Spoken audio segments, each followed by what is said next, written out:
नमस्कार, 4 PM गुजरात में आप सभी का स्वागत है और मैं हूं आपके साथ आकांक्षा यादव। दोस्तों, जामनगर शहर के जदीश्वर पार्क के पास एक गरीब बस्ती में सरकारी मशीनरी ने बड़े पैमाने पर तोड़फोड़ अभियान चलाया। सालों से वहां रह रहे गरीब परिवारों के अस्थायी और अर्ध स्थायी घरों को बिना किसी पूर्व सूचना या फिर वैकल्पिक व्यवस्था के जमी दोज कर दिया गया है। भीषण गर्मी में महिलाएं, बच्चे और बुजुर्ग खुले आसमान के नीचे बेसहारा हो गए हैं। इस घटना ने पूरे इलाके में आक्रोश फैला दिया है। लोग सवाल कर रहे हैं कि क्या गुजरात में गरीब होना अपराध है। वहीं इस अभियान में प्रशासन ने भारी मशीनों का इस्तेमाल किया है। कई घर एक पल में ढह गए हैं, जहां परिवारों के पास अपना सामान निकालने का भी समय नहीं मिला उन्हें। बुजुर्गों को जबरन खींचकर बाहर निकाला गया। एक बुजुर्ग महिला के साथ कथित तौर पर जबरदस्ती किए जाने की भी खबर है। स्थानीय लोगों का कहना है कि ये कार्रवाई अचानक की गई है और किसी को कोई वैकल्पिक जगह या फिर मुआवजा नहीं दिया गया है। जदीश्वर पार्क के पास की बस्ती में दर्जनों परिवार पिछले कई सालों से रह रहे थे। ज्यादातर परिवार मजदूर, छोटे दुकानदार या फिर दिहाड़ी काम करने वाले थे और उन्होंने कच्चे पक्के घर बनाकर अपना जीवन बसा लिया था। लेकिन एक दिन सुबह प्रशासन की टीम भारी पुलिस बल के साथ पहुंची और बुलडोजर चला दिया। परिवारों ने रो रो कर गुहार लगाई, लेकिन कोई सुनने वाला नहीं था। गर्मी के मौसम में छत के बिना रहना मुश्किल हो गया है, जहां बच्चों का रो रो कर बुरा हाल है। महिलाएं परेशान थीं और बुजुर्गों की हालत देखकर दिल पिघल जाता था। जहां कुछ परिवारों ने रात भर खुले में गुजारी है और अगले दिन भी कोई स्थायी व्यवस्था नहीं हुई है। इस घटना के बाद बड़ा सवाल उठ रहा है, कानून सबके लिए बराबर होना चाहिए, फिर इस सिस्टम का बुलडोजर हमेशा गरीबों और असहाय लोगों के घरों को ही क्यों निशाना बनाता है, ये भी एक सवाल उठ रहा है।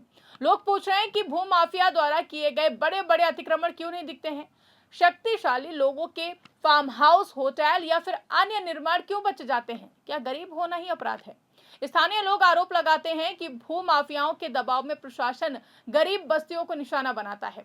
जदीश्वर पार्क क्षेत्र में जमीन की कीमत ज्यादा है। कुछ लोगों का कहना है कि इस जमीन को खाली कराकर बड़े प्रोजेक्ट या फिर शक्तिशाली लोगों को देने की तैयारी हो रही है। इस बस्ती में रहने वाले मजदूर हैं। उन्होंने बताया कि 20 साल से यहाँ रह रहे हैं, बच्चे यहीं बड़े हुए हैं। एक दिन सुबह बुलडोजर आ गया, कुछ कपड़े और बर्तन निकाल पाए, बाकी सब कुछ ढह गया है। अब कहाँ जाएं? एक बुजुर्ग महिला ने आंसू पोंछते हुए कहा है कि बेटा, इतनी गर्मी में हम कहाँ सोएं? कोई सरकारी मदद नहीं मिल रही है। कई परिवारों के पास खाने पीने के भी इंतजाम नहीं है। बच्चे स्कूल नहीं जा पा रहे हैं। महिलाएं खुली जगह पर रसोई बनाने को मजबूर हैं। वहीं प्रशासन का कहना है कि ये अतिक्रमण हटाने की कार्रवाई है। जदीश्वर पार्क क्षेत्र सरकारी या सार्वजनिक जमीन पर बनाया गया था। नोटिस दिए गए थे, लेकिन लोग नहीं हटे हैं। लेकिन स्थानीय लोगों और सामाजिक कार्यकर्ताओं का आरोप है कि नोटिस देने का तरीका सही नहीं था। कई परिवार को वास्तविक नोटिस नहीं मिला है। साथ ही बिना पुनर्वास के तोड़फोड़ करना मानवीय नहीं है। गुजरात में पिछले कुछ सालों से अतिक्रमण हटाने के अभियान तेज हुए हैं। कई बार बुलडोजर कार्रवाई की खबरें भी आई हैं। कुछ मामलों में शक्तिशाली लोगों के निर्माण भी तोड़े गए हैं, लेकिन ज्यादातर छोटी बस्तियों और गरीब इलाकों पर ही कार्रवाई होती दिखाई दी है। इससे गरीब वर्ग में आक्रोश बढ़ रहा है। लोग कह रहे हैं कि सिस्टम गरीबों पर सख्त है, लेकिन मनबढ़ों और माफियाओं पर नरम है। जामनगर में भी कई बड़े अतिक्रमण बताए जाते हैं, जिन पर कार्रवाई नहीं हुई है। मई जून में गुजरात में भीषण गर्मी पड़ती है। तापमान 45 डिग्री के पार चला जाता है। ऐसे में घर तोड़ दिए जाना जानलेवा साबित हो सकता है, जहां बुजुर्गों और बच्चों के स्वास्थ्य पर बुरा असर पड़ रहा है। कोई तंबू, पानी या खाने की व्यवस्था नहीं की गई।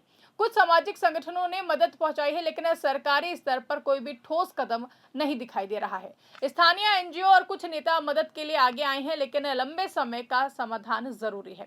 विपक्षी पार्टियां इस घटना पर सरकार को घेर रही हैं। आम आदमी पार्टी, कांग्रेस और अन्य दलों के नेताओं ने कहा है कि गरीबों के साथ ये अन्याय है। उन्होंने मांग की है कि प्रभावित परिवारों को तुरंत वैकल्पिक जगह और मुआवजा दिया जाए। सत्ताधारी दल का कहना है कि अवैध कब्जे हटाना जरूरी है, लेकिन मानवीय दृष्टिकोण के साथ किया जाना चाहिए। कुछ स्थानीय नेता पीड़ित परिवारों से मिलने पहुंचे और मदद का आश्वासन दिया है। कानून के अनुसार अतिक्रमण हटाने से पहले उचित नोटिस, सुनवाई और या फिर पुनर्वास की व्यवस्था होनी चाहिए। सुप्रीम कोर्ट और हाई कोर्ट के ने कई फैसलों में गरीबों के अधिकारों की रक्षा पर जोर दिया है। बिना पुनर्वास के तोड़फोड़ को कई बार गैर मानवीय बताया गया है। विशेषज्ञ कहते हैं कि विकास जरूरी है, लेकिन उसकी कीमत गरीबों को नहीं चुकानी चाहिए। लोग बार बार पूछ रहे हैं कि बड़े भूमाफिया क्यों बच जाते हैं। शहर में कई जगहों पर शक्तिशाली लोगों ने सरकारी जमीन पर कब्जा किया है, लेकिन कार्रवाई नहीं होती है। जदेश्वर पार्क क्षेत्र में भी जमीन की मांग ज्यादा है। कुछ लोग आरोप लगाते हैं कि गरीब बस्ती हटाकर इस जमीन को बड़े प्रोजेक्ट या फिर निजी हाथों में देने की तैयारी है।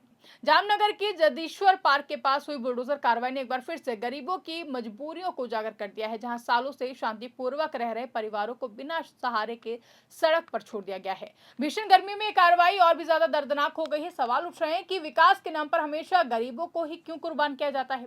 सरकार और प्रशासन को इस मामले में संवेदनशीलता दिखानी चाहिए। प्रभावित परिवारों को न्याय मिलना चाहिए, साथ ही भू माफियाओं पर भी नकेल कसी जानी चाहिए। कानून सभी के लिए बराबर होना चाहिए। गरीब होना कोई अपराध नहीं है। विकास तभी सार्थक है जब उसमें अंतिम व्यक्ति भी शामिल हो। जामनगर की यह घटना एक चेतावनी है कि शहरी विकास की योजनाएं इंसानियत के साथ बनाई जाए, ना कि सिर्फ बुलडोजर के जोर पर। इस खबर पर आपकी क्या राय है, आप क्या सोचते हैं, कमेंट करके हमें जरूर बताएगा। फिलहाल के लिए इस खबरों में बस इतना ही। ऐसी तमाम बड़ी और राजनीतिक खबरों के लिए आप बने रहिए और देखते रहिए 4PM गुजरात। धन्यवाद।